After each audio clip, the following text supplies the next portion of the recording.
नमस्कार, आप सभी दर्शकों का हेल्थ चर्चा के इस नए एपिसोड में फिर से बहुत-बहुत स्वागत है। आज की इस लाइव में हम जानने का प्रयास करेंगे कि कैसे हम भोजन को ही अपनी दवा बना सकते हैं। तो सबसे पहले आप सभी दर्शकों का और डॉक्टर शिल्पा ठाकुर जी आपका बहुत-बहुत स्वागत है। नमस्ते, नमस्ते सुमित जी। सर मेरा नाम डॉक्टर शिल्पा ठाकुर, मेरा पीएचडी है और मैं बायोटेक्नोलॉजी की स्टूडेंट रही हूँ और अच्छा, मेरा जो जर्नी था वो स्टार्ट हुआ था 2016 में जी, और वो इसलिए स्टार्ट हुआ था, मेरा जो वेट था वो 74 केजी था उस वक़्त। तो मेरा फ़ोकस था कि वेट लॉस करना है और बस मतलब उतना ही। बायोटेक्नोलॉजी में हमें सब कुछ पढ़ाया जाता है साइंस से रिलेटेड, बॉडी की जो प्रोसेसेस हैं उसके related, but food and nutrition का नहीं था उसमें। तो जिस तरह से मेरा जर्नी शुरू हुआ, मैंने जिम ज्वाइन किया, एक्सरसाइज किया, तो एक्सरसाइज से यस मुझे फ़र्क पड़ा, मेरा वेट लॉस हुआ। लेकिन जो मतलब न्यूट्रिशन जो बॉडी को मिलना चाहिए था वो कंप्लीट नहीं हो रहा था। आपको प्रोटीन पे फोकस कर सकते हो, कार्बोहाइड्रेट पे फोकस कर सकते हो, फैट्स पे फोकस कर सकते हो, लेकिन जो माइक्रो न्यूट्रिएंट्स हैं, जो विटामिन एंड मिनरल्स हैं, उनके कॉम्बिनेशंस के साथ आपको खुद कैसे हेल्दी रहना है, वो न्यूट्रिशन है, मतलब वो न्यूट्रिशन साइंस है। तो इस तरह से फिर मैंने डिफरेंट डिफरेंट बुक्स खुद ही सर्च किया, डिफरेंट वीडियोस देखा और इस तरह से मेरा मतलब स्टार्ट किया। लेकिन जो मेन मेरा जो रहा कि कैसे कॉम्बिनेशंस बनने हैं और किस तरह से डीपली मैंने स्टडी किया, वो सितंबर 2023 के बाद से। और मतलब 2021 में क्या हुआ था कि मेरे को विश्वरूप सर का वीडियो मिला ऐसे रैंडम सर्च करते हुए। तो जब वो वीडियो मैंने देखा तो उसके दौरान मेरे साथ जैसे राजीव दीक्षित जी सर हैं, फिर मैंने उनके बुक्स भी पढ़े और साथ में फिर डॉक्टर खादरवली भी मेरे ऐसे कांटेक्ट में ही आ गए, मतलब उनके वीडियोस, उनके बुक्स, और इस तरह से एक कॉम्बिनेशन बन गया। मेरे को अच्छे ऑथर्स मिले ऑनलाइन और फिर मैंने अपना जो मतलब बायोटेक्नोलॉजी था एज अ प्रोफेसर मैंने ज्वाइन किया था 2014 में। मतलब मैं पहले उधर काम करती थी, तो बायोटेक्नोलॉजी थोड़ा पीछे हुआ होता गया और न्यूट्रिशन साइंस में फिर मेरा ज्यादा पैशन और इसमें फोकस हुआ। तो फिर खुद को चेंज किया, फिर लोगों को भी चेंज करने की कोशिश की, मतलब तो पहले तो फ्री एडवाइस करके ही किया, देन 2022 में थोड़ा सा मतलब प्रोफेशनल तरीके से उनकी मदद की मैंने। अच्छा शिल्पा जी, आपने बहुत सारी पढ़ाई की है, बहुत सारा मेडिकल लिटरेचर पढ़ा है, डॉक्टर बीआरसी जी को भी आपने सुना है, तो आपके अनुसार डॉक्टर बीआरसी जी जो जानकारी और लोगों को देते हैं, वो आपकी दृष्टि में कैसी हैं? क्या उनमें कुछ सच्चाई है? मुझे उनका सबसे अच्छी बात ये लगी कि जो मतलब साइंस को एक हवा जैसा बना दिया होता है कि ये बहुत डिफिकल्ट है जी, और हर हुँ, बीमारी का नाम और हर प्रोसेस का नाम इतना बड़ा कर दिया होता है कि एक आम आदमी के लिए वो डर बन चुका था, मतलब बन गया है। जी, लेकिन पिया सर का यही जो मतलब उनका जो समझाना है और जिस तरह से वो शब्द यूज करते हैं और जिस तरह से उन्होंने एक साइंस को इतना सिंपल इजी बना दिया है कि हर एक आम इंसान भी मतलब उन शब्दों को कैच कर सकता है जो बिना पढ़े भी है जी, और उनसे सीख सकता है। मतलब वो उनका मुझे बहुत अच्छा लगा। और सेकंड, आपने बोला कि जैसे कंट्रोवर्सी रहता है, तो जो सच्चाई होती है सर वो तो फिर कंट्रोवर्शियल हो चाहे नहीं जी, हो, लेकिन हाँ, जो राइट है वो राइट है एंड जो रॉन्ग है वो रॉन्ग है। तो इसलिए मैं उनसे भी इंस्पायर हुई, क्योंकि मेरा खुद का भी पर्सनल यही है कि जो चीज सही है बस वो सही है, इसमें चाहे कंट्रोवर्सी हो रहा है नहीं हो रहा है वो अनदर थिंग जी, है। अच्छा डॉक्टर शिल्पा जी, जैसा कि आप डॉक्टर बीआरसी क्लिनिक भी चलाती हैं और भी हमारे बहुत सारे साथी हैं जो डॉक्टर बीआरसी सर से जुड़ करके 500 से ज़्यादा क्लिनिक्स पूरे देश में चला रहे हैं और विदेश में भी है। मैं आपसे जानना चाहूँगा कि आप अपने यहाँ पर डॉक्टर बीआरसी क्लिनिक के अंतर्गत डॉक्टर बीआरसी सर के कितने प्रोटोकॉल से अब तक कितने मरीजों को ठीक कर चुके हैं, कौन कौन से प्रोटोकॉल ज़्यादा काम आए हैं, वो उन प्रोटोकॉल्स के बारे में आप अपना एक्सपीरियंस शेयर कीजिए। जो प्रोटोकॉल्स हैं एक तो बेसिक है, वो तो हम जनरल जैसे किसी को यूज करते हैं, लेकिन जी, जो मेन प्रोटोकॉल्स हैं, जैसे मान लो कि मेरे पास एक आर्थराइटिस एंड कोलेस्ट्रॉल ऐसे लो सोडियम के कुछ पेशेंट्स रहे हैं, तो जी, उन पे इस तरह से किया जो 7 प्रोटोकॉल सर के हैं, तो वो डिफरेंट डिफरेंट तरीके से यूज हुए उनके ऊपर। जैसे किसी को जी, किसी की शिकायत रहती थी कि जैसे हम मॉर्निंग में जो है रॉ फ्रूट्स नहीं खा सकते, हमें ब्लोटिंग होता है या इस तरह से, तो उनको फिर शिफ्ट करके जैसे फ्रेश फ्रूट्स को अलग किया, एल्कलाइन फ्रूट्स को अलग किया, तो उस तरह का कैटेगरी बना के मैंने अप्लाई की चीजें।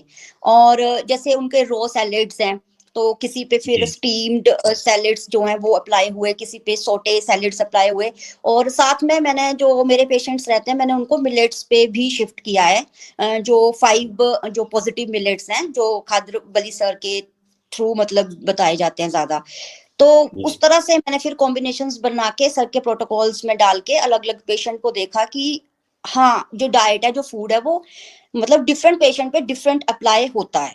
तो जो सर के जो 7 जी, प्रोटोकॉल उस तरह उसके बेसिस पे। बिल्कुल। अच्छा, मैं आपके सोशल मीडिया पर आपका इंट्रोडक्शन देख रहा था, आपने लिखा हुआ है, सबसे पहले तो खैर अभी आपने अभी भी बताया था इंट्रोडक्शन में कि आपने पीएचडी किया हुआ है न्यूट्रिशन साइंस में, और उसमें आपने फ़ोकस दिया था कि भई देखिए, मैं जो मरीज़ों का इलाज करती हूँ, वो इस तरह से करती हूँ कि पहली बात तो मैं कोई दवाई नहीं देती, और मैं बस एजुकेट करती हूँ कि कैसे मैं भोजन से ही लोगों को ठीक कर पाऊँ।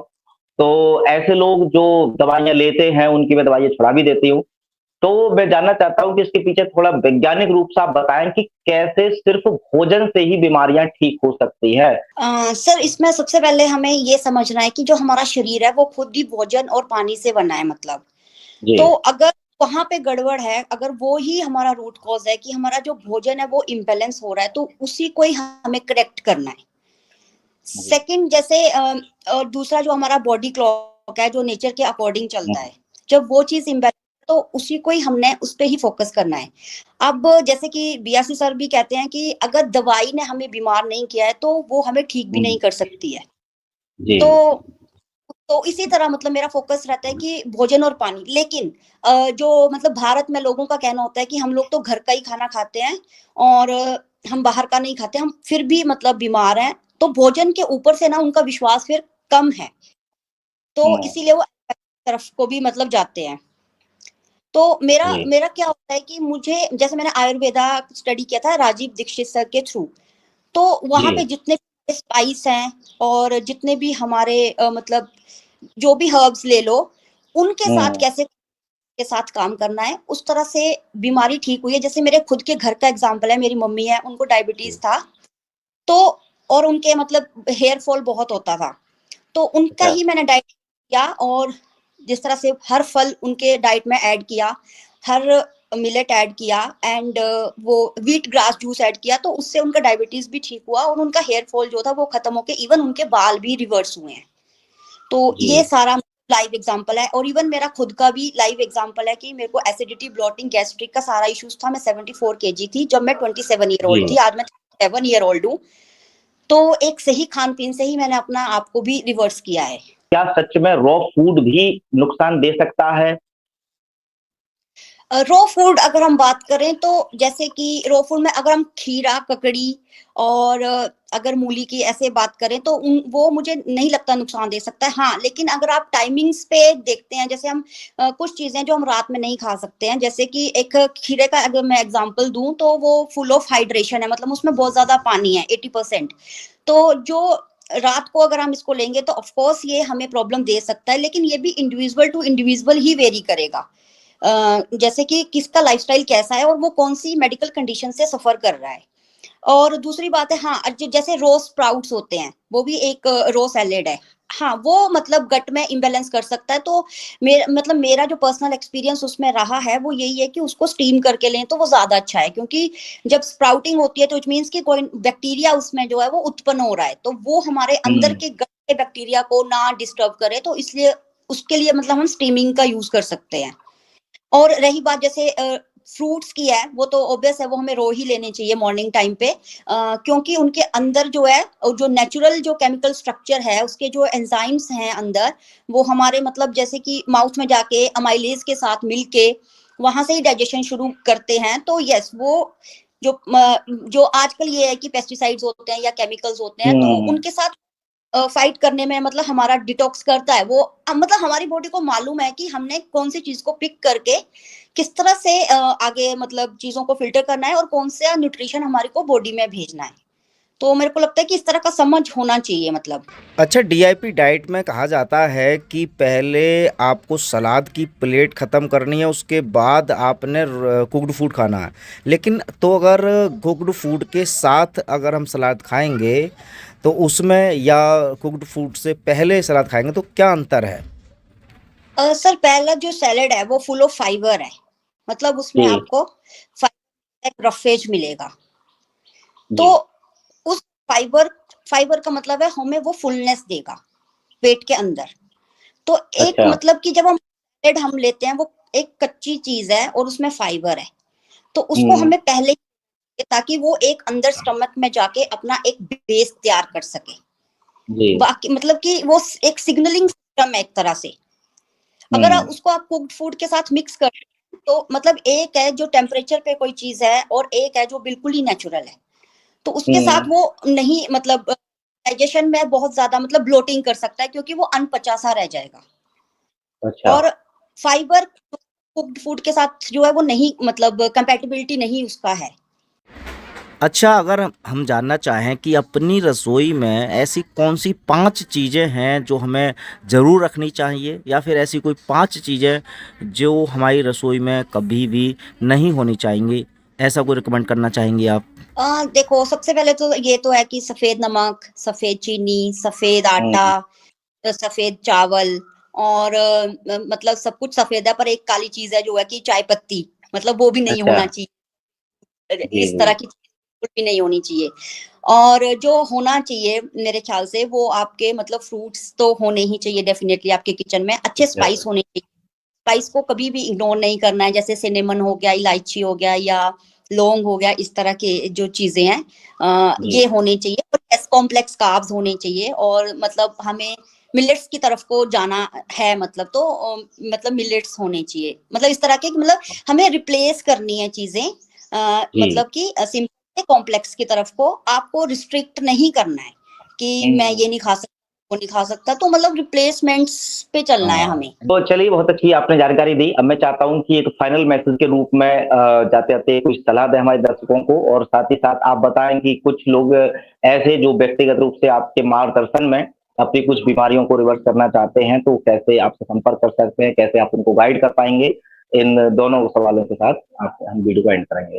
जी, मैसेज मेरा यही है कि मतलब खुद पे विश्वास करना सीखो। लोगों को खुद से जी। ज्यादा दूसरे के एडवाइस पे विश्वास होता है और हुँ, ज्यादातर लोग आजकल सोशल ट्रेंड के पीछे बहुत भागते हैं, तो मैं मुझे लगता है कि उससे ज्यादा आपको बुक्स और जो आपको बुक्स के माध्यम से समझा रहे हैं उनकी तरफ को जाना चाहिए। और दूसरा सर आपने बोला मुझ तक कैसे पहुंच सकते हैं, एक तो मैं जी, फेसबुक पे एक्टिव हूँ और जी, ये लिंक आपको मालूम ही है। दूसरा मतलब मैं जी, लिंक्डइन जी। पे भी एक्टिव, पर मुझे लगता है कि जो भारत के लोग हैं वो फेसबुक पे ज़्यादा एक्टिव हैं। जी, जी, तो बिल्कुल, बिल्कुल। हाँ जी, तो वही मेरा माध्यम रहेगा और बाकी मेरा मोबाइल नंबर भी वहाँ पे मेंशन है। और बाकी मैं बीआरसी सर के साथ तो हूँ ही कॉन्टैक्ट में, हुँ, तो इन थ्रू भी आप मुझे मतलब पहुँच सकते हो मेरे साथ। सर एक बात बोलना चाहती थी कि बिल्कुल, बिल्कुल। आपके इंटरव्यू जब बीआरसी सर के साथ होते थे तो मैं सुनती थी, तो जी, मतलब जी। आज मैं आपके साथ इंटरव्यू कर रही हूँ तो ये चीज मुझे मतलब बहुत अच्छी भी लग रही है और मैं ग्रेटफुल भी हूँ इस चीज के लिए। Thank you. बिल्कुल, हमारा प्रयास यही है, क्योंकि जहाँ से मिले इन्फॉर्मेशन ऐसी जो लोगों के काम आ जाए, तो उसका प्रयास हम कर रहे हैं और आगे भी करते रहेंगे। आपका बहुत-बहुत धन्यवाद। मैंने आपको फ़ॉलो किया फेसबुक पर, तभी मैंने अप्रोच किया, क्योंकि आप बहुत अच्छी सच में जानकारी दे रही हैं। आप ऐसे कार्य को आगे बढ़ाते रहें, जो भी सहयोग हमारा रहेगा हम करेंगे। बहुत-बहुत धन्यवाद।